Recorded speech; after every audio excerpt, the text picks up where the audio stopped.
avec lequel toutes les liaisons sont coupées depuis ce matin. La France qui suit de très près. Mais laissez-moi téléphoner à la police. Ils arrêteront Farès et ils vous laisseront rentrer chez vous, la police. Elle me livrera mon gouvernement et c'est Marmouche. Marmouche? Tueur. Farès? Le colonel Farès. Mais alors tout le monde est contre vous? Non, le peuple est avec moi. Et on ne peut pas mentir éternellement au peuple. Mais si on peut très bien. Moi, à mon usine, je lui mente toute la journée au peuple. Mais il aime qu'on lui mente, le peuple. Le peuple. Hier, j'écoutais Macron. C'est un peu le devoir obligé du député, enfin, j'ai écouté à peine. Mais c'était au moment où il parlait de retraite, il y avait justice, efficacité, confiance, tu vois. Bon, puis mes gamins sont revenus et on a regardé donc les aventures de Rabbi Jacob, parce que je leur fais découvrir le grand cinéma français. Et il y avait cette réplique là sur le peuple qui rappelle un peu la phrase de Lincoln, je sais pas si tu vois. On peut tromper tout le peuple une partie du temps, on peut tromper une partie du peuple tout le temps, mais on ne peut pas tromper tout le peuple tout le temps, tu vois. Bon, et donc ça rappelle un peu ça, de Funès. Bon, et puis évidemment, finalement, j'ai préféré regarder les aventures de Rabbi Jacob plutôt que la suite de Macron. Mais ceci dit, comme il faut bosser, ce matin, j'ai lu le discours de Macron. Tu sais, je préfère, ces discours-là, je préfère les lire. Comme ça, on peut faire un peu d'analyse linguistique. Tu retournes dans la cuisine pour ça ou on continue ici? On est bien continuer, là, là. ça va un petit coup de salon. Alors, que dire? Il y a des petits passages qui m'ont intéressé. J'ai fait une fac de linguistique, tu sais, donc j'aime bien ça. Il dit à un moment, on a découvert, il faut bien le dire avec beaucoup d'humilité, déjà pour qu'il signale son humilité, c'est un truc bon.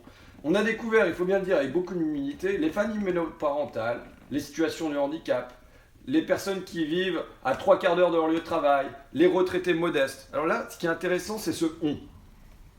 Qui est ce « on » de « on a découvert ». Parce que moi, ça fait 20 ans que je le découvre chaque semaine. Tu vois, on était encore à Albert. Quand est-ce que c'était? Avant-hier soir. Mercredi soir. Ouais. Et les gens qui sont venus me causer à la fin. Il y a un gars qui vient, il était avec sa gamine, tu vois, une gamine de 9 ans, l'âge de mes enfants, une petite mignonnette, qui voulait que je lui fasse une dédicace ou un truc comme ça. Bon. Et puis le gars, il dit, bah tu vois, moi je suis intérimaire.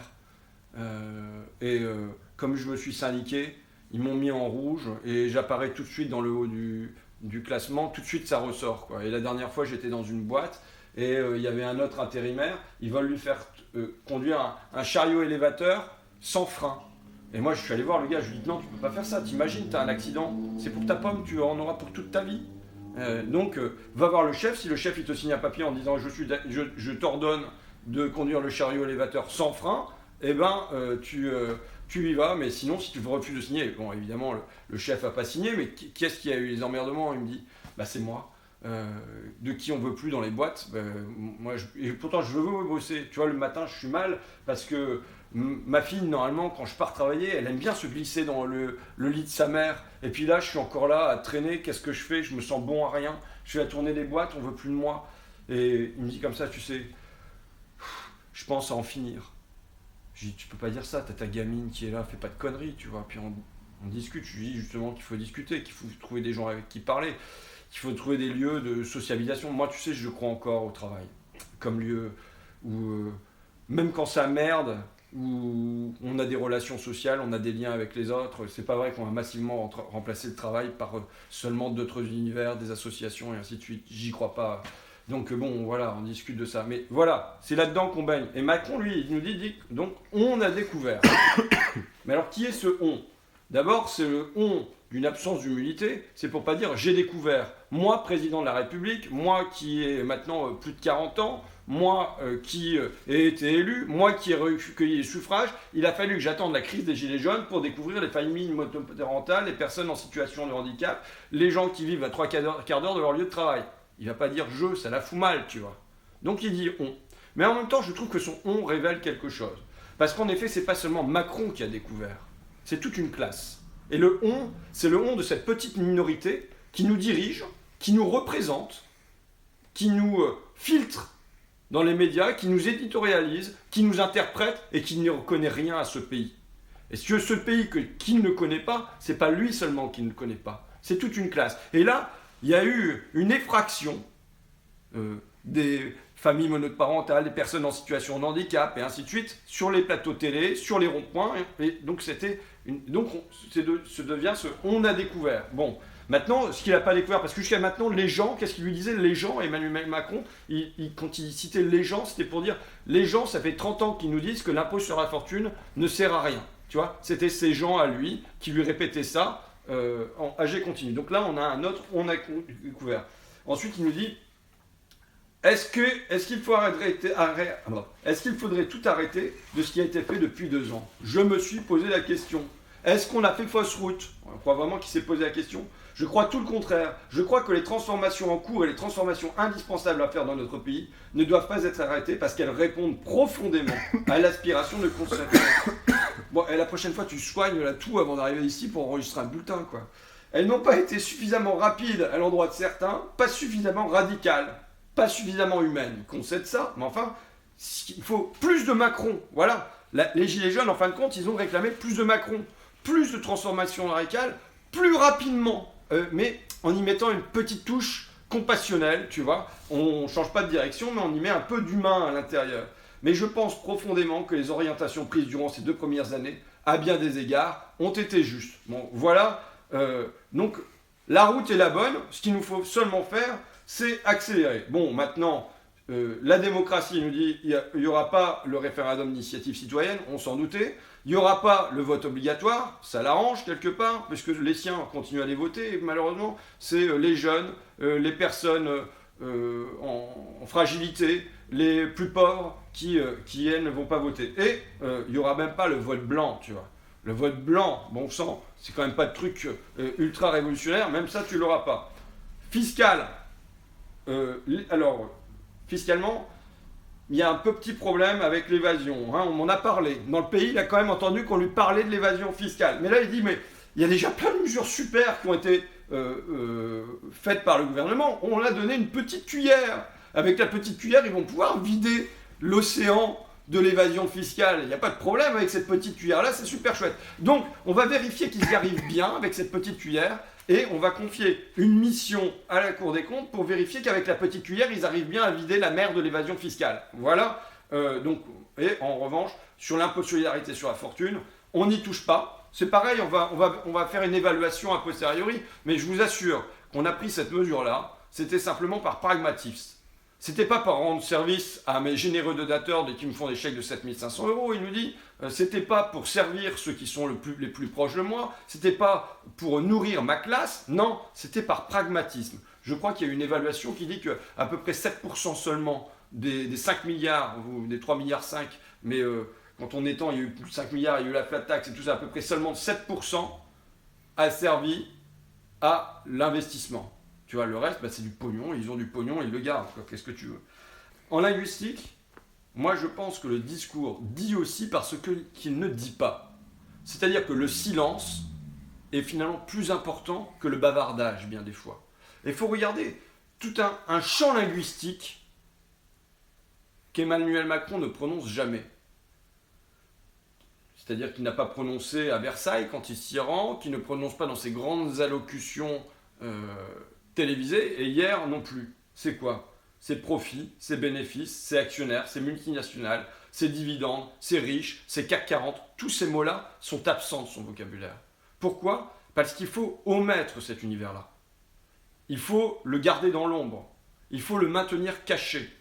Il ne faut pas qu'on ait l'idée, donc du coup il pose des questions en se disant mais alors on va faire ça, puis on va avoir des baisses d'impôts, mais comment on va financer ça? Ça me paraît très problématique, forcément, parce qu'ils gardent ça dans l'ombre. J'étais dans une classe d'école ce matin, en CM2.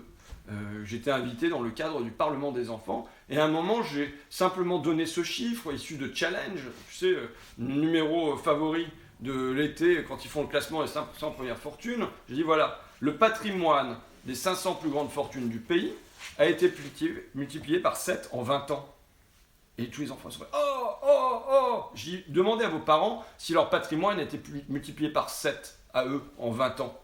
Tu vois, le patrimoine des Français, en moyenne, il a stagné depuis 20 ans. Tandis qu'il était multiplié. Bon. Et donc, le discours de Macron, il vise en permanence à maintenir ça dans l'ombre. À maintenir caché ceux qui tiennent les rênes de Macron et qui tiennent les rênes du pays. Il ne faudrait pas qu'on voit les fils. parce que ça pourrait nous donner des idées, d'aller couper les fils et d'aller récupérer l'argent là où il se trouve pour financer. Là, il y avait dans la classe des auxiliaires de vie scolaire, donc tu sais, des personnes qui s'occupent des gamins en situation de handicap. Eh bien, elles étaient à 714 €. Enfin, l'une était à 714 € et l'autre, il lui a dit, ah bah, tu touches plus que moi. Donc, je sais pas combien il avait, mais il avait moins. Tu vois. Bon, mais dire, voilà, pour financer ça correctement, bah, va falloir aller gratter là où est l'argent. Ça, il s'agit de maintenir cet univers tu dans les discours et caché dans la société. Pour qu'on nous dise, mais oui, mais on fait avec ce qu'on a, hein, c'est pas possible, les gars. Hein, tu vois. Et donc, pourquoi parce qu'il y a quelque part une tension entre deux mandats d'Emmanuel Macron. Le premier mandat qu'il a reçu, c'est un mandat de ses hyper-électeurs. C'est à commencer par les patrons de presse, tu vois, qui se sont soudés autour de lui pour le propulser, pour l'amener sur le devant de la scène, qui dirige aussi des instituts de sondage, et c'est générer des donateurs qui font des chèques de 7 500 €. Voilà son premier, et je dirais son réel mandat. Et après, il y a un deuxième vote qui s'est effectué, son deuxième mandat, qui est un mandat à l'égard du peuple français. Et il y a une tension entre ces deux trucs-là. Et lui, ce qu'il doit faire pour réussir à tenir dans la durée, c'est ne pas laisser apparaître cette tension, et réussir à trouver des chemins de conciliation, combien même il y a une contradiction. Voilà le jeu dans lequel il se trouve. Maintenant, il faut voir aussi les petites conquêtes du discours d'hier. L'indexation des retraites, sachant que moi je suis pour une indexation des salaires aussi, hein, sur l'inflation. C'était ce qui existait jusqu'en 1983. Je vais revenir sur 1983. Et aussi, alors après c'était plutôt dans la conférence de presse, j'ai retrouvé ça sur internet, mais je ne l'ai pas lu dans le discours, de manière assez vague, tous ceux qui auront cotisé tout le temps, ils auront le droit à 1 000 €. Bon, c'est assez vague.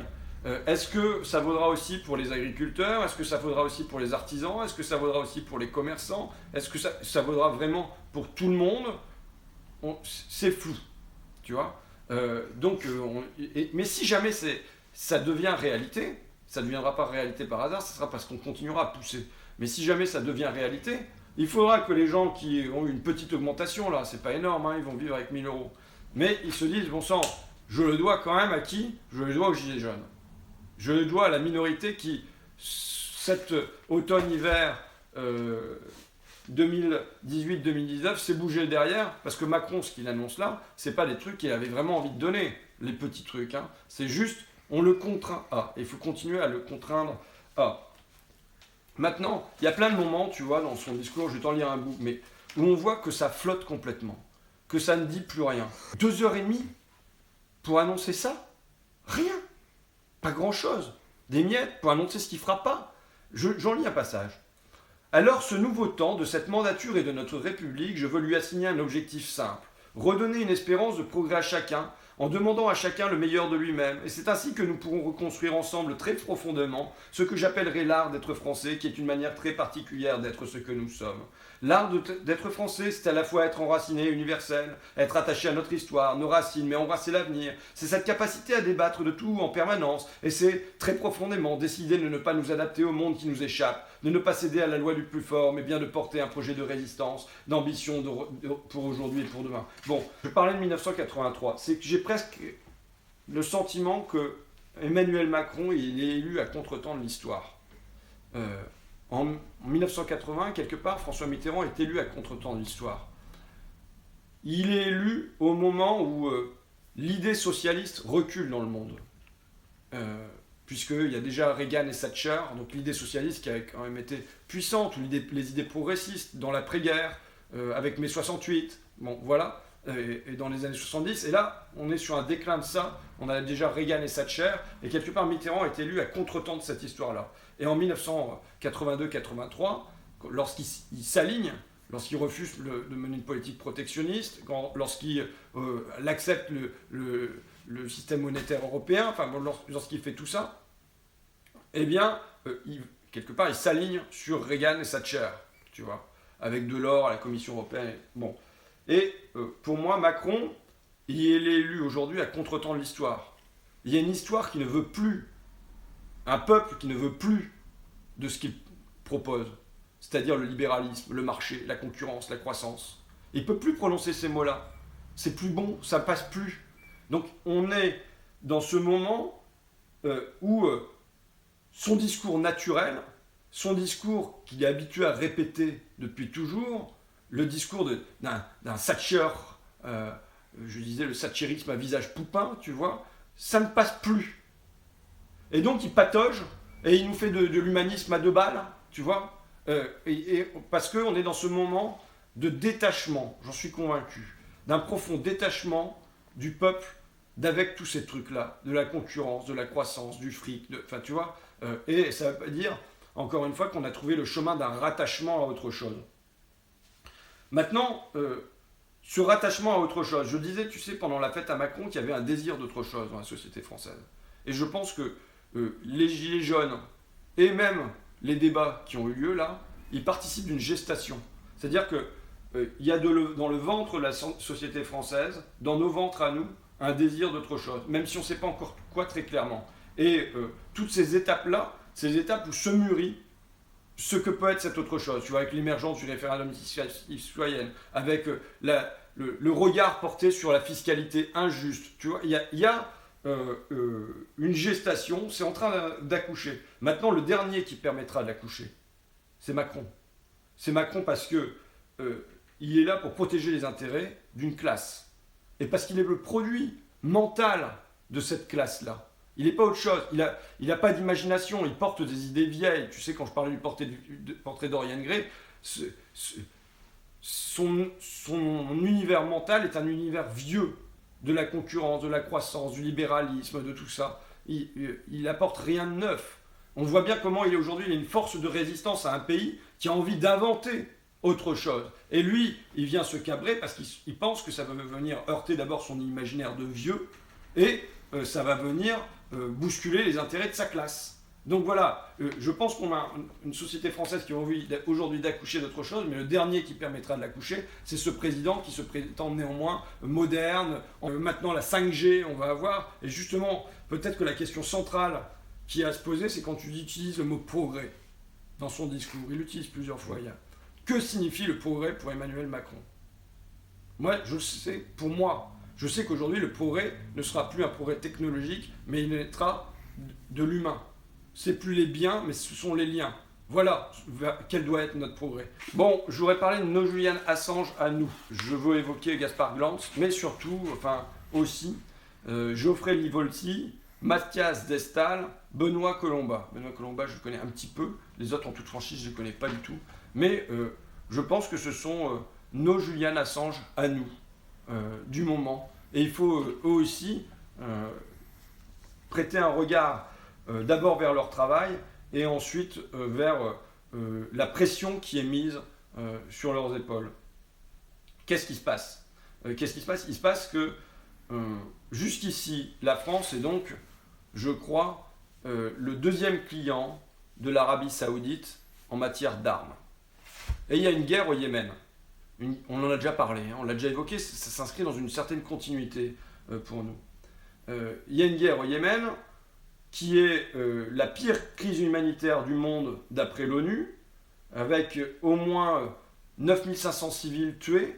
Il y a un quart, par exemple, avec 40 enfants à l'intérieur, le 9 août de l'année dernière, qui s'est fait exploser par un raid aérien. On a des femmes et des enfants qui fuient les combats et qui se retrouvent à être bombardés. Bref, c'est une situation... On a même la haute commissaire aux droits humains de l'ONU, Madame Bachelet, qui a recommandé aux forces qui a redemandé à la coalition, à tous ceux qui fournissent des armes, de mettre en œuvre tout ce qui est possible pour amoindrir, éliminer, en finir avec les souffrances des civils yéménites. Bon, et jusqu'à maintenant, quand on disait c'est franchement infect votre collaboration avec le régime saoudien, Le Drian qui va accueillir MBS, le prince d'Arabie Saoudite, au Bourget. Ensuite, on lui fait Macron lui fait des grandes embrassades à l'Élysée. Et on continue de vendre des armes. Et quand on dit c'est dégoûtant de vendre des armes, On répond, mais non, mais ça sert pas pour la guerre au Yémen. Si tu veux, ils reçoivent des chars Leclerc et les transforment en cure-dents ou en joujou pour enfants. Il faut imaginer, tu vois. Les Saoudiens, ils ont une guerre, ils mènent une guerre à côté de chez eux, mais les armes qu'on leur envoie, ils les utilisent pas à ça. Bon, face à ça, l'Allemagne, Angela Merkel, a décidé de ne plus vendre d'armes à l'Arabie Saoudite, alors que c'était son second marché. C'est quand même pas rien. Et là, on interroge Macron dans la foulée, qui dit ce n'est pas parce qu'un dirigeant, donc Merkel, dit quelque chose que je suis censé réagir à chaque fois, et donc je ne vous répondrai pas, mon agenda n'est pas dicté par les médias, que ça vous plaise ou non, je suis sur un autre sujet, ça n'a rien à voir avec le sujet qu'on est en train de traiter, rien, donc je n'y répondrai pas, je regrette, ça continuera tant que je serai à la place à laquelle je suis, que ça plaise ou que ça déplaise. Ouais, ça veut dire qu'il veut continuer de vendre des armes à l'Arabie Saoudite, même si ces armes servent à bombarder les Yéménites. Alors là, il nous répond non, c'est pas ça, sert pas ça. Et là, paf, les révélations de l'affaire Disclose, qui nous apprennent quoi? Donc, une cellule d'investigation avec dedans Arte, Radio France, Mediapart, Marianne, je crois, qui nous apprennent quoi? Que les armes, elles servent contre les Yéménites. Tu vois? Donc, on a un document d'un fabricant d'armes, Nexter, dans la Loire, qui témoigne de ça. On a 2 notes de la direction du renseignement militaire qui témoignent de ça, qui montrent la présence sur le territoire yéménite des chars d'assaut Leclerc, et ça ne servissait pas de carte de ramassage scolaire. Et on a des analyses de photos satellites. On a tout ça. Donc, maintenant, on sait à quoi servent les armes françaises. Et quelle est la réponse? La réponse, c'est pas de dire, oui... En effet, c'est problématique pour le pays des droits de l'homme, nous faisons un amende honorable. De toute façon, ces données-là, ils les avaient depuis longtemps eux-mêmes. Tous les Florence Parly et tout ça, qui faisaient comme si ils ne savaient pas. Mais non, c'est de convoquer donc Geoffrey Livolsi, Mathias Destal et Benoît Colomba pour compromission du secret de la défense nationale. Voilà. La DGSI les convoque, la DGSI leur met la pression, la DGSI va mettre la pression à leurs médias, en disant voilà, c'est pas comme ça qu'on travaille. Non, ils ont fait leur boulot. Et je veux dire, tu sais, un jour on avait dit qu'on ferait un bulletin spécial médias. Parce que il se trouve qu'il y a encore dans les médias des journalistes qui cherchent à faire leur travail et qui le font. Maintenant, c'est comme dans plein de professions. C'est-à-dire que le courage est puni et c'est la servilité qui est récompensée. Bien souvent, tu vois, pour grimper dans ces hiérarchies, dans les rédactions, dans tout ça, pour devenir directeur d'un journal. Et donc, là, on a affaire à des gens qui font leur boulot. Il faut les soutenir. Il faut les soutenir, il faut empêcher qu'on leur permettre les prochaines révélations. Ce sont nos Julian Assange. Donc, je suis pour l'accueil politique de Julian Assange en France. Il doit être réfugié politique, mais là, on a les nôtres. Il faut les protéger également. Et surtout, Macron, là, ce qu'il devrait faire, c'est leur remettre les légions d'honneur. Parce que c'est eux qui sauvent l'honneur de notre pays. Tu vois ? Et à la place de ça, on les fait convoquer par la DGSI, on va leur mettre la pression, peut-être qu'ils auront des gardes à vue, qu'ils auront des procès, c'est ça le truc. Ça vaut pour eux, mais en fait, qu'est-ce qu'ils cherchent à faire ? Ils cherchent à décourager tous les journalistes du pays qui continuent à faire leur boulot, tu vois. Bon, c'est l'honneur du pays et c'est l'honneur de la profession. Un jour, il faudrait qu'on parle en revanche des journalistes politiques, mais bon, on verra ça plus tard. On a libéré les droits du film pour la semaine jaune là, qui a été votée à Saint-Nazaire et donc on a 250 demandes de groupes de gilets jaunes à travers le pays donc là j'ai Lannion, on me file les petits extraits de mail. Salut Fakir, je me présente Florian, ça c'est pour Paris. Besançon, on a Perger à Colomiers, je connais pas. Enfin Colomiers je connais, il y avait un club de rugby non ? Quand je regardais Stade 2, il y avait toujours les résultats du rugby, tu sais, il y avait Colomiers. Raphaël, donc dans le 38, dans le Loiret, ensuite à La Réunion, à Mont-Solémine, à Lamballe, dans le Gard, bon, on en a plein quoi. Qu'est-ce que j'ai ? Champigny, Cavaillon, Saint-Germain-Lembron, Thionville, Saillance, Saint-Félicien, Lisieux, Auriol, Saint-Étienne-du-Rouvray, Grasse, Montauroux, bon voilà, Dourdan, on a un paquet de trucs. Alors, j'ai des remarques critiques. On tourne ça à la guinguette à la foire, à l'amusement public, il n'y a plus qu'à danser la farandole autour du rond-point, on aura une avancée populaire. Désolé monsieur Ruffin, avec tout le respect, donc Bruno, lui, que je vous dois, et à tous les GJ, c'est pas en faisant un barbecue qu'on a réglé le problème. Faut les dégager vite fait, là. Donc c'est le gouvernement, j'imagine. Ça urge, va faire exploser le pays en guerre civile à ce rythme-là. Faut pas qu'il finisse l'année ce mec, peuple, réveillez-vous. Maintenant, la question que je pose, moi, c'est la question de la masse. Je dis pas que notre truc, il va marcher, hein, tu vois, j'en sais rien. Mais on aura essayé quelque chose. Ce que je pose, c'est la question de la masse. Tu sais que dans mon film d'avant, Merci Patron, il y avait un moment le commissaire des renseignements généraux qui venait et qui disait, et c'était à moi que c'était adressé, il parlait de fakir, et c'était vachement flatteur, il disait ce sont les minorités agissantes qui font tout. Bon. Et moi, réfléchissant, je me disais non, c'est glorieux, mais c'est pas vrai. Les minorités agissantes, elles font pas tout. Elles peuvent beaucoup, mais à condition en permanence de trouver le chemin des masses, des travailleurs, du peuple, t'appelles ça comme tu veux, et voilà. C'est-à-dire c'est comme une locomotive, mais derrière, en permanence, il faut trouver à raccrocher des wagons. Et c'est comment tu raccroches des wagons. Il est évident qu'aujourd'hui, il y a moins de monde, pas seulement sur les ronds-points, mais dans les manifestations, parce qu'ils ont peur de la répression, mais aussi parce que il y a de la résignation qui s'est de nouveau installée, parce que l'élan de départ, il est un peu retombé, parce que la question que je pose, c'est comment tu retrouves de la masse. Peut-être que mon truc est pas bon, tu vois. Mais je fais le pari d'un événement qui soit convivial, festif, sympathique, à moindre risque, pour retrouver du nombre, et à partir de là, peut-être qu'il y ait d'autres actions un peu plus perturbantes pour l'économie du pays, pour Macron, pour ses ministres, qui viennent derrière. On continue d'avoir une minorité agissante. Là, elle est dans les manifestations, elle est à toutes, elle résiste malgré les tirs de flashball, de LBD, de tout ce que tu veux, de grenades des encerclements. Il y a encore à Amiens une femme qui s'est fait taper, Mélanie, qui s'est fait taper en montant une manifestation à Paris, alors que bon, le flic la tape par derrière, elle a porté plainte. On peut espérer que la plainte ira à son terme, mais on peut surtout en douter. Bon, voilà ce qu'on essaye. On essaye de dire, voilà, dans la semaine du 1er au 4 mai, vous pouvez organiser votre projection pendant 4 jours, on libère les droits. Et ensuite, on espère qu'il y aura de nouveau du monde sur le rond-point, en effet, pour la merguez révolutionnaire. Moi, je crois que toujours ce qui fait peur, c'est quand il y a du monde, c'est la masse, c'est le nombre. De toute façon, c'est le slogan de notre campagne. Ils ont l'argent, on a les gens. Il faut qu'on démontre qu'on a les gens. Alors, il y a les sondages, c'est une chose. Il y a le scrutin. J'invite tout le monde à aller voter le 26 mai. On connaît mon étiquette, mais je ne vais même pas la mettre en avant. Je vais juste te dire, ne pas voter, c'est voter Macron. L'abstention, c'est Macron. Il compte là-dessus.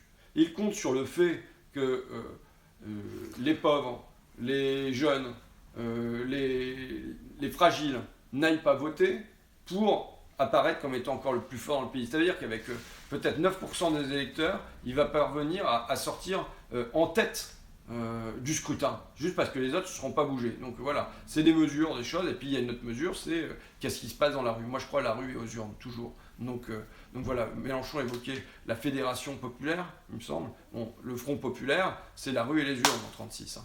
Je suis terminé par un mot, tu vois, là c'est mes cartons de tous les bouquins, j'ai fait un peu d'ordre. Tu vois, j'ai plein de trucs à ramener à Fakir. Les bouquins que j'ai lus. Bon, ça, c'est pas un roman. C'est le Quai de Vigan de George Orwell. C'est la page culture, on termine toujours par apostrophe. Donc la première partie, c'est une description, mais alors très précise. La taille des maisons. Il est allé dans la mine. Il a fait le chemin avec les mineurs. Plusieurs kilomètres à pied, baissé à la limite sur les genoux et tout ça. Et il décrit tout ça avec précision. Les revenus du ménage, les dépenses du ménage, c'est un travail plus que de sociologue, quoi, ou de sociologue. Et il y a toute une deuxième partie qui est sur le mouvement socialiste et les difficultés du socialisme à s'imposer en Angleterre, parce que souvent c'est un truc de beau parleur qui ne tient pas compte de la réalité, de ce que vivent les gens, de leurs espérances. Et il dit ceci, il a plein de propos. La vérité, c'est que pour beaucoup de ceux qui se réclament du socialisme, la révolution n'est pas un mouvement des masses auquel ils espèrent s'associer, mais un ensemble de réformes que nous, les gens intelligents, allons imposer aux basses classes. Je trouve ça intéressant, tu vois. Sur est-ce que juste ta vision des choses, c'est que c'est bon, tu as les bonnes réformes et tu vas les faire s'appliquer, ou tu espères qu'il va y avoir un embrasement d'en bas qui va t'amener des idées neuves qui font que ça va circuler dans la société. Bon, ça, c'est la première chose. En règle générale, les marxistes ne sont pas très habiles pour ce qui est de lire dans les pensées de leurs adversaires. Tu vois, ça, c'est pas mal. S'il en était autrement, la situation en Europe ne serait peut-être pas aussi critique qu'elle l'est aujourd'hui. En possession d'une technique qui, semble-t-il, fournit réponse à tout, ils ne se soucient guère de chercher à savoir ce qui se passe dans la tête des autres. C'est intéressant. Alors ensuite, il dit, il ne faut pas demander aux gens qui ont eu une éducation, qui appartiennent à la petite bourgeoisie, d'imiter les mineurs et de se fondre dans le corps ouvrier. C'est sur l'alliance de classe. Ce que je dis là, c'est que les classes distinctes peuvent et doivent faire front commun sans que les individus qui les composent soient sommés d'abandonner du même coup ce qui fait leur originalité. C'est vachement pas mal. Mais c'est à quoi ça sert de lire des romans? Là, c'est pas un roman, mais bon, c'est à quoi ça sert de lire un bouquin sur notamment les mineurs du début, de l'entre-deux-guerres et sur le socialisme à cette époque-là. À quoi ça sert? Eh ben, je crois que quand Orwell dit, il y a une difficulté à appréhender les pensées de l'autre. Comment vivent les gens? Mais pour en revenir à Macron, tu vois, qui découvre les familles monoparentales, les personnes en situation de handicap, comment vivent les gens. Ça s'appréhende par des discussions directes, mais le roman peut nous servir à ça aussi. Tu sais, quand j'ai rencontré Evie Vuillard c'était à Rennes, je crois, il a eu ce propos que j'ai trouvé vachement juste, c'est qu'au fond, la politique, c'est de la fiction, et que le roman, c'est la réalité. Et je crois que c'est vachement juste. C'est-à-dire que tu vois comment les mots de la politique, ils sont si peu appuyés sur le réel. Éric Vuillard, quand il me dit à Rennes que finalement la politique, c'est de la fiction, mais que c'est le roman qui est la réalité, eh bien, tu vois, par exemple, là, j'ai lu Fief de David Lopez. C'est un bouquin sur des jeunes qui glandouillent, qui fument du shit, qui vont à des soirées. Tu l'as lu ou pas? Non.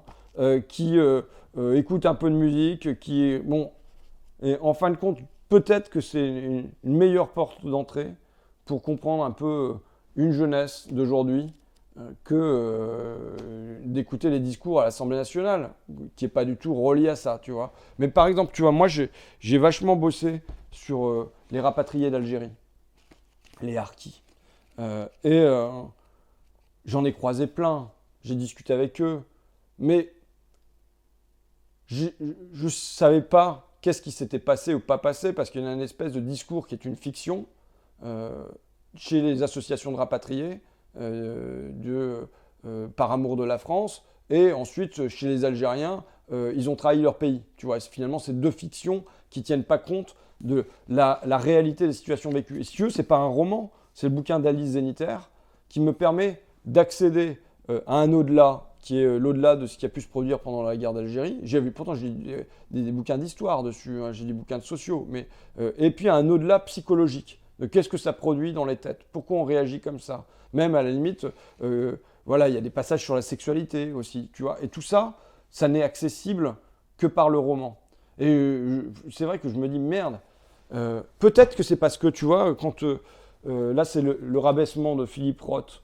C'est un mec qui se décourage, qui était un grand acteur de théâtre et qui se sent liquéfié, sorti de scène, sur les genoux, ne valant plus rien, dévalorisé. Une manière de comprendre les gens qui se sentent pas bien dans cette société, c'est de les écouter discuter, c'est de chercher en soi sa propre fragilité, mais c'est aussi de lire ces romans. Et tu vois, à quoi ça sert? Ça sert à ça. Quand bien même tu prends pas des notes, mais ça fait appel à une empathie, à une intimité, à quelque chose comme ça. Et ce qui me trouble, c'est que Macron est supposé être un grand lecteur de romans, tu vois. Et donc normalement, à défaut de le saisir directement par une rencontre, il aurait pu le saisir par la littérature. Or, la littérature ne lui a pas servi du tout à ça, manifestement. Tu vois, on a un espèce de bloc de granit qui est hyper centré sur lui-même, sur ses ambitions, sur sa classe, sur ses intérêts, et qui s'ouvre pas à la souffrance de l'autre, quoi. Mais en même temps, peut-être que c'est aussi parce que les auteurs qu'il lit, qu'il cite, et il y en a que j'aime bien, hein, dans le tas, tu vois, mais j'ai beaucoup lu Gide quand j'étais jeune, j'ai lu Camus aussi, évidemment, mais ce sont quand même des auteurs qui ne sont pas du tout contemporains. Et c'est comme si la littérature contemporaine n'existait pas pour lui. Je ne dis pas que c'est simple de résoudre les difficultés du gars d'Albert qui, étant un intérim, ne trouvant plus de boulot, se sent dévalorisé et songe à en finir. Je connais son prénom, Gad Albert, je ne veux pas le donner, tu vois, c'est exprès. Mais ce que je sais, c'est qu'aujourd'hui, on a un gouvernement, on a des ministres, on a un président dont ce n'est pas la priorité. C'est pas vrai. C'est pas vrai. C'est pas vrai que leur priorité, c'est de chercher à améliorer le sort des intérimaires, à faire qu'un gars ne se retrouve pas sur une liste rouge, qu'il ne soit pas dévalorisé. Ce bonhomme-là, il n'existe pas pour eux. Tu vois ? Et tous les gars comme ça et toutes les femmes comme ça, les auxiliaires de vie scolaire qui se trouvaient dans l'école ce matin à 714 € par mois, ou 614, je ne me souviens plus, ils n'existent pas. Et ce qu'il faut, c'est les faire exister. Voilà mon devoir, leur devoir à eux-mêmes, tu vois. C'est les faire exister sur le rond-point, les faire exister dans des vidéos, les faire exister dans les médias. Mais putain, quand on essaye, tu vois, on essaye de faire exister les Whirlpool, les Prima et tout ça, et paf, tout ce qui les intéresse, c'est Ruffin, Mélenchon, quoi. Donc bon, mais c'est les faire exister. Les faire exister pour que demain et aujourd'hui, il y ait des décisions politiques en faveur de ça. Il y en a eu quelques petits trucs là, en mieux, tu vois. Mais il faut qu'il y en ait plus. Mais aujourd'hui, je sais que c'est pas leur priorité. C'est pas vrai. C'est du flan. C'est tromper le peuple, encore une fois. C'est du Rabbi Jacob, tu vois. Tu pourras repasser l'extrait. Mais c'est aussi... tu as vu La Cité de la Peur ou pas? Tu te souviens à un moment, on peut mentir à 1000 personnes, 1000 fois. Attention, Émile, derrière vous! Ça ne prend pas, Simon. On peut tromper 1000 fois une personne. Mais on ne peut pas tromper... Si. On peut tromper une fois une... Non. On ne peut pas tromper une fois 1000 personnes, mais on peut tromper une fois 1000 personnes.